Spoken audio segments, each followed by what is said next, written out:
Okay, so today we're going to talk about how to reinvent yourself for this year. And some of you have told me on the side that I'm talking too slow. Other people like that. Uh, a lot of you like the PowerPoint thing so you can read off the thing yourself. Uh, so, so what I'm going to do is I'm going to try to speed up things a little bit. And so I won't do as many ums, hopefully. Anyway, I'm going to read off this thing and give a rip, whatever. Anyway, the first thing I want to mention is that reinvention requires working with inner resistance rather than attacking it.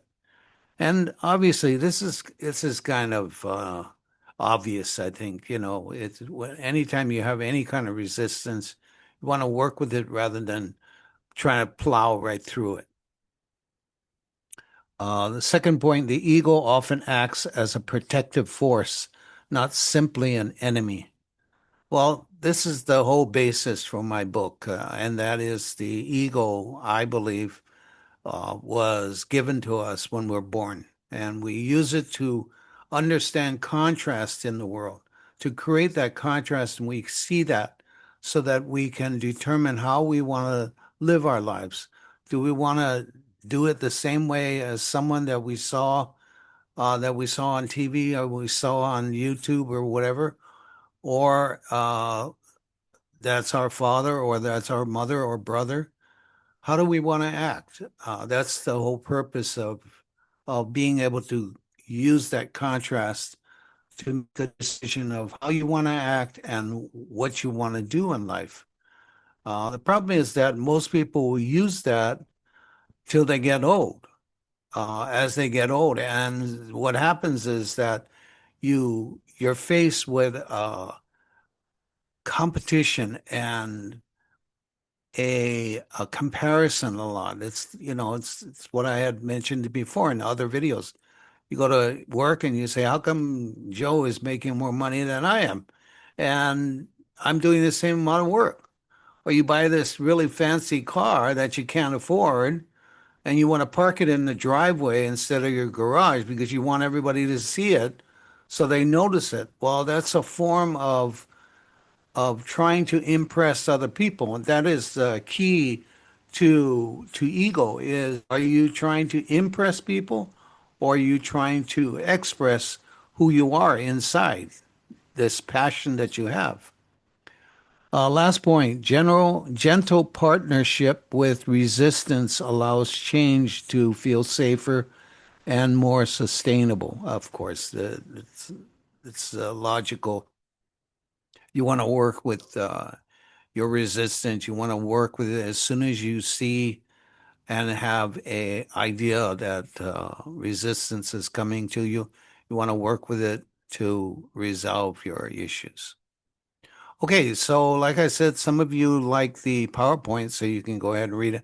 We're going to go through a few of those slides right now, okay? Okay, so the first one is main points to remember. First one is inner resistance shows up as fear, doubt, and procrastination and old habits, of course. Fear, doubt, anytime you recognize these small things or these things that come to you, you're procrastinating about a lot of things. You don't know why.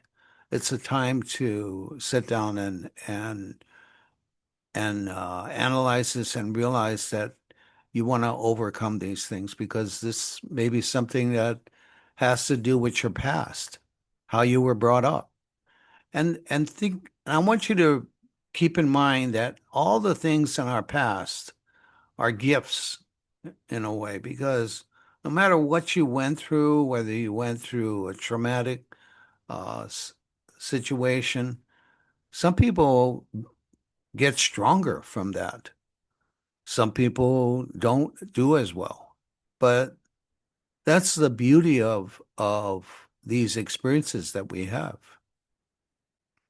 Second thing, the ego is formed to help navigate life, but often clings to comparison and familiarity.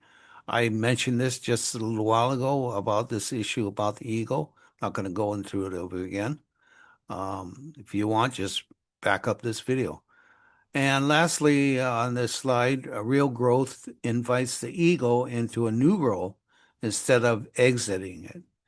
So this idea of befriending your ego that's been with you all this time, I think is the wisest thing to do instead of trying to get rid of it and making it an enemy.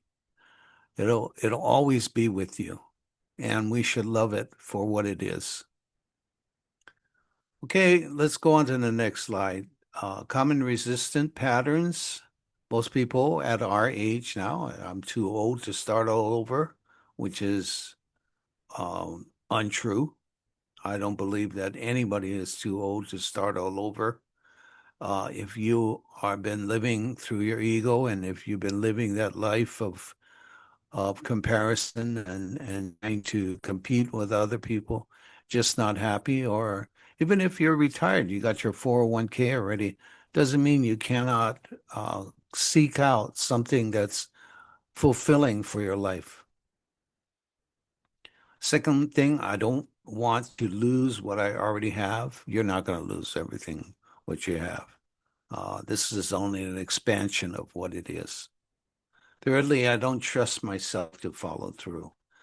This whole idea of abundance, so abundant life is the crux of it is to move to a situation where you love yourself more, where your self-worth grows, and through by that, uh, you you move into this space where you're trusting yourself. Next slide. You want to reframe your ego. Like I said earlier, thank the ego for trying to protect you. It's been there all this time. Number two, reassure it that change can happen through tiny steps. And the reason why I mentioned this second point is the ego, it's gonna it's gonna protest. Yeah, I mean, you folks may laugh at that idea, but it's gonna protest to not want to change, to not want to give up the control of you. But at some point, if you want to choose between trying to spend your entire life, the rest of your life until you die, trying to impress other people, or moving into a different space where you're expressing who you are inside, your authentic self, your real self, that is the main thing. So you want to reassure your ego, hey, thank you so much for helping me. Uh, I don't need your help anymore, but please come along for the ride.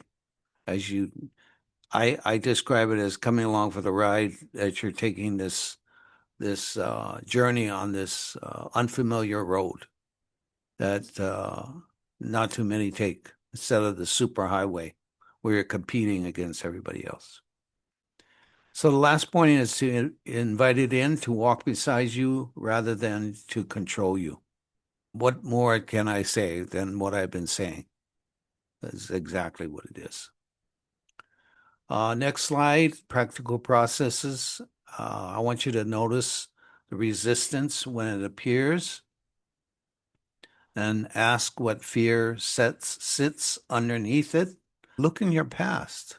One thing that's really helped me that you might want to do, and write this in your journal, is make a list of all the things that happened to you in your entire life, starting from when you were born, things that you remember as a child, going to school, whether you had problems being bullied or being teased or whatever, or like for me, I had to go ahead and wear glasses at a certain point, which affected me quite a bit. So make this list, and what this list does is it allows you to notice all the things that happen in your life and realize that you are a much better person because of this kind of stuff. Third one is acknowledge the fear without arguing. Number 4, repeat the identity sentence from video 7, and then take one small aligned action anyway. Regardless whether you feel, do it anyway. Let's move on. Helpful phrases. Tell your ego, thank you for trying to protect me. And we're not making a giant leap, we're just making small steps. And thirdly, I'm practicing a new identity now. I've spoken about this in terms of manifestation. New identity is necessary. You have to get to the point where your mind has shifted as to who you are, as to how you think on a day-to-day basis. What do you think about when you first get up in the morning, when you're brushing your teeth, when you're just doing certain chores, when you're going for your walks? How do you appear? How do other people see you? All of these things contribute to your own identity, and it's an important factor. In your roadmap, what I'd like you to do is identify some recurring resistance stories that you've had. Spend time on this. Like I had said in multiple videos before this, use your journal, write down, and take your time. It's not a speed test. Write down and think about some of these ideas and stories from your past. They're going to help you immensely because of the idea of remembering all these kind of things. Number 2, name the fear that's underneath them. And then number 3, practice reassurance with one aligned action. If you need help, please contact me. Write in the comments, or if you want a more private conversation with me, go to my website. All right, so that's all I'm going to cover today. I know that some of you didn't want me to go too long. Last thing I'm going to read on some of my notes.